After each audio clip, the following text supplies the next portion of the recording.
अगली किंगडम जो हम पढ़ने वाले हैं वो है किंगडम फंगी। क्या है बेटा? Kingdom fungi. फंगी के कैरेक्टर हम बेटा पहले देखकर आ चुके हैं। क्या देखकर आ चुके हैं कि किंगडम फंगी से ही हमारे मल्टी सेल्यूलर ऑर्गेनिज्म का तैयार होना चालू हो जाता है। लेकिन ये क्या होते हैं, इसके टिश्यू कैसे होते हैं? बहुत लूज होते हैं। कोई पर्टिकुलर शेप तो नहीं होती, पर होते हैं मल्टी सेल्यूलर है।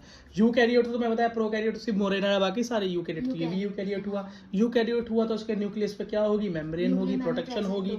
ठीक है, इसके अंदर भी सेल वॉल होगी। सिर्फ एब्सेंट किसमें है? सिर्फ एनिमल के अंदर एब्सेंट होती है या माइकोप्लाज्मा में एब्सेंट होती है। ठीक है, अगली चीज बेटा किसी और की बनी होती है शायद। हाँ बेटा, इसके अंदर जो सेल वॉल बनी होती है वो चिटिन की बनी होती है। क्योंकि फंगी के बाद है ही ना प्लांट तो है सेल्यूलोज सबसे टफ, उससे थोड़ा हल्का चिटिन, उससे थोड़ा हल्का कौन सा होता है? प्रोटीन, है ना। पेलिकल अभी पढ़ के आया था ना अगर कि फ्लेक्सिबल, पेलिकल से क्या बना? फ्लेक्सिबल, याद किया था ना अभी। और भैया एनिमल के अंदर तो कुछ होता ही नहीं, हमको पता ही है। और ये कैसे होते हैं? ये भैया हेटेरोट्रॉपी होते हैं, ये अपना खाना खुद नहीं बना सकते। और इनके ऊपर एक बात याद रखना, ये हेटेरोट्रॉप भी कैसे होंगे? सैप्रोफाइटिक या पैरासाइटिक होंगे, सीधे वाले नहीं है, खतरनाक वाले। चलो इनके बारे में थोड़ा पढ़ते हैं। तो बेटा किंगडम फंगी के बारे में अगर पढ़ें तो किंगडम फंगी कैसी होती हैं? फिलामेंटस होती हैं। कैसी होती हैं?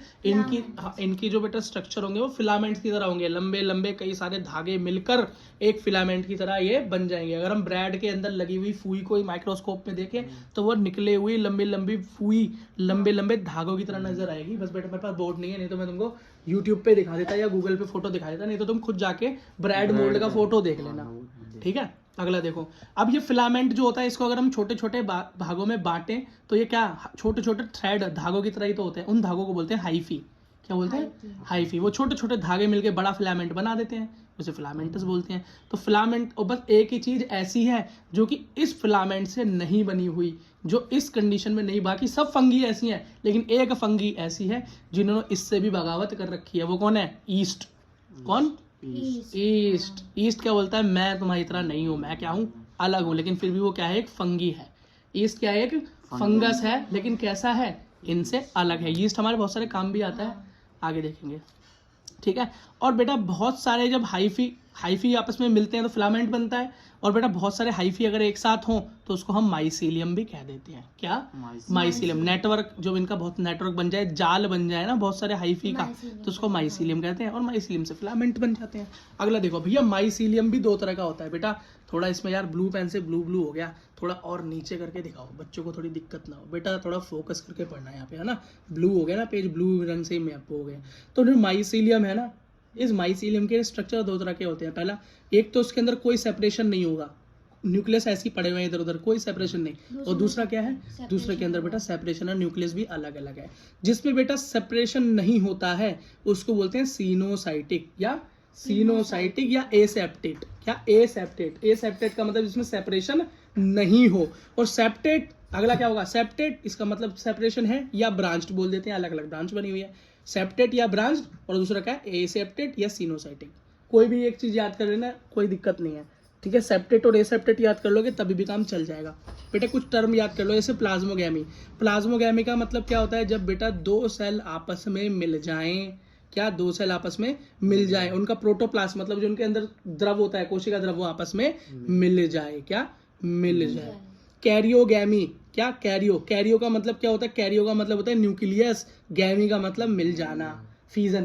क्या? फ्यूजन। हाँ, फ्यूजन, मिल जाना। फिजन मतलब अलग होना, फ्यूजन मतलब जुड़ जाना। फ्यूजन मतलब जुड़ जाना। क्या? दो न्यूक्लियाई आपस में मिल जाए। डाइकैरियोन, तो डाइकैरियोन का मतलब होता है एक ऐसी सेल जिसके अंदर दो दो न्यूक्लियस हो, डाइकैरियोफेस। बेटा डाइकैरियोफेस का क्या मतलब होता है? डाइकैरियोन जब किसी सेल में दिखाई दे, जब किसी सेल में ऐसी कंडीशन दिखाई दे इसमें दो न्यूक्लियस दिखाई दे रहे हो, तो इसी तरह की कंडीशन को हम डाइकैरियोफेस कह देते हैं। क्या?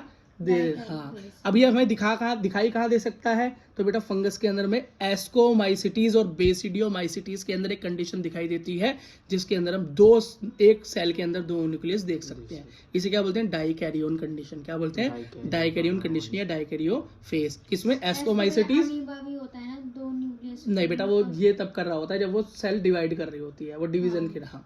तो ये एस्कोमाइसिटीज और बेसिडियोमाइसिटीज। और बेटा अमीबा किसका एग्जांपल है? प्रोटोजोआ। ठीक है, याद रखना।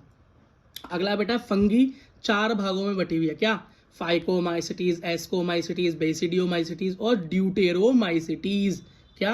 अच्छा, अब तुम्हें मैंने खुद बताया था कि फंगी जो होती है वो बेटा फिलामेंट से बनती है, फिलामेंटस होती है, और जो फिलामेंट होता है वो बेटा हाइफी से बनता है, हाइफी मतलब धागे से बनता है, और जो धागे एक साथ बेटा जुड़ जाते हैं तो एक नेटवर्क बनाते हैं, वो नेटवर्क बेटा माइसीलियम कहलाता है। इन सब में माइसीलियम होगा, फाइगोमाइसिटीज में होगा, एस्को में होगा, बेसिडियो में होगा, ड्यूटेरोमाइसिटीज में भी होगा। लेकिन किसका माइसीलियम कैसा है? मैंने दो तरह के माइसीलियम बताए थे, ऊपर दिखाओ कि एक तो है बेटा जिसके अंदर कोई सेपरेशन नहीं, न्यूक्लियस ऐसे ही पड़ा हुआ है, एक में बेटा सेपरेशन है और न्यूक्लियस अलग अलग है। तो जिसके अंदर है उसको बोलते हैं सेप्टेट, और जिसके अंदर नहीं है उसको बोलते हैं एसेप्टेट। ठीक, या तो इसे ब्रांच बोल देते हैं या इसको सिनोसिटिक भी बोल देते हैं। तो अगला देखो, तो बेटा इन सब के अंदर जो माइसीलियम है वो कैसा है? तो सिर्फ फाइकोमाइसिटीज का ऐसा है जो एसेप्टेट है। क्या है? एसेप्टेट है, मतलब इसके अंदर कोई सेपरेशन नहीं है। कैसा है? बस न्यूक्लियस ऐसे ही पड़े हुए हैं, कोई सेपरेशन नहीं, बाकी सब में सेपरेशन है।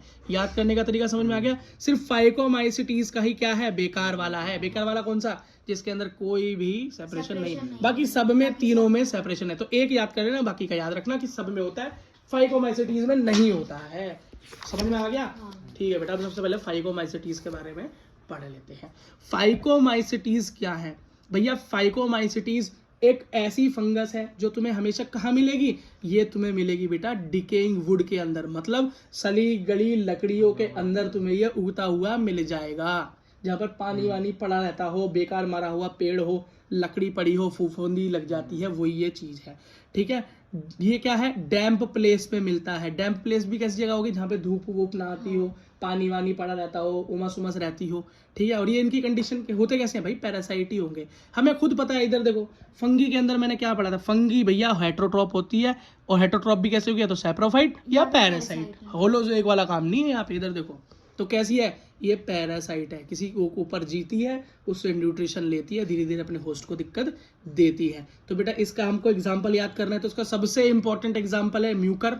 म्यूकर से भी ज्यादा इंपॉर्टेंट है राइजोपस। क्या? राइजोपस को भूलने का नहीं। क्यों? इसको ब्रेड मोल्ड बोलते हैं, मतलब रोटी के ऊपर तुम अपना टिफिन बॉक्स छोड़ देते हो एक आध दिन बिना खोले, तो उस पर हरी हरी जम जाती है ना, वो यही होती है। ब्रेड को छोड़ दो, सुबह देखो यही होता है। अगला बेटा क्या है? अल्बिगो। ये इतना इंपॉर्टेंट तो नहीं जितना राइजोपस, पर याद होना जरूरी है। क्यों? ये बेटा मस्टर्ड के ऊपर पैरासाइट। मस्टर्ड क्या है भैया? पौधा। ये पौधे के ऊपर भी पैरासाइट की तरह बैठ जाता है। अल्बिगो। क्या? अल्बिगो। समझ गए? या बस इतना ही था बेटा। अगला एस्कोमाई, फाइको हो गया, एस्कोमाइसिटीज। एस्को ये तो पैरासाइट था, फाइकोमाइसिटीज। तो नीचे वाला कैसा? सैप्रोफाइटिक। कैसा है? सैप्रोफाइटिक। सैप्रोफाइट क्या है? सड़े गले मरे के ऊपर जीता है, और जो ये काम करता है वो डिकम्पोजर तो होता ही होता है, उसे खा खा के खत्म भी तो कर देता है उस बॉडी को। तो बेटा डिकम्पोजर से नफरत करने की जरूरत नहीं है। हमारे यहाँ के सड़ी गली चीजों को खत्म करने, बॉडी को, वेस्ट को खत्म करने का काम बेचारे एस्कोमाइसिटीज या डिकम्पोजर ही कर रहे हैं। ठीक है, ये कहाँ पर उगते हैं? ये बेटा डंग पर उगते हैं। कहाँ पर? डंग पर उगते हैं, मतलब गोबर वगैरह पर मिलते हैं। ये कैसे होते हैं? मल्टी सेल्यूलर होते हैं। कैसे होते हैं? Multi cellular. अगर एस्कोमाइसिटीज का मल्टी सेल्यूलर का कोई एग्जांपल पूछ ले तो उसका नाम है बेटा पेनिसिलियम। क्या नाम है? पेनिसिलियम। और दूसरा रियरली यूनिसेल्यूलर, बस एक ही ऐसा है। इधर देखो बेटा, फंगस क्या है? फंगस तो फिलामेंटस है और मल्टी सेल्यूलर है। मल्टी सेल्यूलर दिखाई दे रही है कैसी है? Multi cellular loose cell. लेकिन इनमें एक ऐसा बंदा है जो कि इनसे अलग चलता है। दिखाओ इधर, इनसे अलग चलता है। शुरुआत में मैंने बता के चला था, कौन है? ईस्ट या वेस्ट? ईस्ट। ये ईस्ट जो है बेटा हमेशा क्या चलता है? इनसे अलग चलता है। अगर वो वेस्ट है तो वो ईस्ट है। ईस्ट मतलब मैं इनसे क्या है? अपोजिट है। ऐसे याद कर लो, ईस्ट या वेस्ट। तो उनसे अलग चलता है। तो सब मल्टी सेल्यूलर है, लेकिन ये अकेला क्या है? यूनिसेल्यूलर। तो यहाँ से क्वेश्चन क्या बन सकता है कि बेटा एक ऐसे फंगस का नाम बताओ जो कि यूनिसेल्यूलर फंगी है। अब तुम बोलोगे मैंने तो सुना था कि फंगी तो मल्टी सेल्यूलर है, ये यूनिसेल्यूलर कौन सी हो गई? तो यहाँ पर यीस्ट होती है। हाँ, ये एक्सेप्शन है बेटा, याद करना जरूरी है। और एक्सेप्शन से क्वेश्चन सबसे ज्यादा बनता है ना। अगला देखो बेटा, इसके कुछ एग्जाम्पल और याद करें तो पेनिसिलियम मल्टी सेल्यूलर का एग्जाम्पल। पेनिसिलियम बेटा कहाँ यूज होता है? एंटीबायोटिक की तरह यूज होता है ना। अगला देखो, एस्परगिलस क्लेविसेप्स, न्यूरोस्पोरा और मोल्स एंड बफल्स, ये एडिबल, ये खाने के काम आता है। न्यूरोस्पोरा जेनेटिक काम आता है। क्लेविसेप और एस्परगिलस याद करना, एस्परगिलस नेगर इसका पूरा नाम होता है। 12th में हम पढ़ेंगे इसके मेन काम क्या होते हैं। बेटा लास्ट पढ़ो, बेसिडियोमाइसिटीज। क्या? बेसिडियोमाइसिटीज। इसको बेटा ब्रैकेट फंगी या पफ बॉल्स भी बोलते हैं। क्यों? ये गोल गोल बॉल्स की तरह नजर आता है। कैसा नजर आता है बेटा? गोल गोल balls की तरह। बॉल्स की तरह नजर आता है, इसलिए बेटा हम इसको क्या बोलते हैं, बॉल फंगी या स्पोर फंगस भी इसको बोल देते हैं। ठीक है, अगली चीज देखो बेटा, एसेक्सुअल स्पोर्स जनरली एब्सेंट। बेटा इसके अंदर क्या होता है, ना तो सेक्स ऑर्गन होते हैं और ना ही स्पोर फॉर्मेशन होती है। क्या? ना ही हाँ, ना ही एसेक्सुअल स्पोर बनते हैं और ना ही सेक्स ऑर्गन्स होते हैं। इसमें होती है प्लाज्मोगैमी, और प्लाज्मोगैमी का मैंने क्या बताया था तुमको, जब बेटा दो अलग अलग न्यूक्लियस, दो अलग अलग सेल मिल जाएं और गैमेट्स बनाएं। क्या बनाए? गैमेट्स बनाए। गैमेट्स कैसे होंगे इसके? Non motile. कैसे होंगे? Non motile. ये मोटाइल का मतलब क्या है? मोटाइल मतलब जो मूव कर सके, और नॉन मोटाइल जो मूव ना कर सके। मोटाइल तो खुद कहीं भी जा सकता है फ्लैजिला सीलिया की वजह से, लेकिन जो नॉन मोटाइल हो उसको किसकी जरूरत पड़ती है? उसको वाटर की या एयर करंट की जरूरत पड़ती है। तो हवा से कहीं जा पाएगा या पानी से कहीं जा पाएगा। ठीक है, जैसे कि पोलन ग्रेन खुद तो मूव नहीं कर सकता ना। पोलन ग्रेन किससे मूव करता है? 10th क्लास में हमने पढ़ा था, पोलन ग्रेन 9th में। या तो बेटा वो हवा से जा सकता है, या बेटा कोई मधुमक्खी या भंवरा वगैरह उस पेड़ पे बैठता है, उसके पैरों में लग के। हाँ, तो बेटा इसका बैसिडियोमाइसिटीज, जिसको हम ब्रैकेट फंगस या पफ बॉल्स बोलते हैं, बॉल की तरह दिखाई देगा। ऊपर से कैसे दिखाई देगा? बॉल की तरह, छाते की तरह दिखाई देगा। तो बेटा छाते के नाम से तो एक ही चीज याद आती है हमें, अगैरिकस। क्या? अगैरिकस। और अगैरिकस ही कौन है? मशरूम, जिसे हम बड़े प्यार से खाते हैं। ये देखो, ये रहा अगैरिकस। याद करना आसान है। छतरी जैसी शेप वाले होते हैं बैसिडियोमाइसिटीज, वो हो गया अगैरिकस। अगला है भैया उस्टिलैगो स्मट और पक्सीनिया रस्ट। जो रस्ट लग जाती है, देखा है ना कुछ चीजें गेहूं वगैरह के अंदर रस्ट लग जाता है, वो बिल्कुल बेकार हो जाते हैं, भुरभुरे होकर टूटने लगते हैं, बदबू आने लगती है। तो पक्सीनिया रस्ट लग जाती है उनके अंदर। समझे बेटा? इसी के साथ हमारा ये किंगडम भी खत्म होता है।